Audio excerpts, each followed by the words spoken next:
అయితే స్పష్టంగా చెప్పాలి. చాలా వరకు సంఘాలు ఏర్పడతాయి, మఖలో పుట్టి పుబ్బలో పోయాయి అంటారు.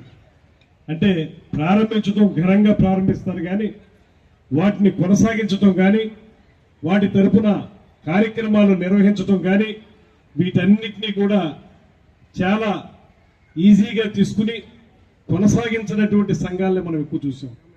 అయితే ఇవాళ ఏ రోజైతే ప్రారంభించారో ఆ రోజు నుంచి ఇవాళ వరకు కూడా నిరాఘాటంగా కొనసాగిస్తూ కేవలం పేరుకు మాత్రమే సంక్షేమ సంఘంగా మాత్రమే కాకుండా పేద విద్యార్థులకి ఆర్థికపరమైనటువంటి సహకారాన్ని అందించడం కానీ సేవా కార్యక్రమాలను చేపట్టడం కానీ ప్రభుత్వం చేసిందా చేయలేదా పక్కన పెట్టి వారు మాత్రం నిరంతరం అనేక సేవా కార్యక్రమాలు చేసినటువంటి సంస్థగా ఇవాళ ఈ కాపు సంక్షేమ మరియు సేవా సంఘానికి పేరుందని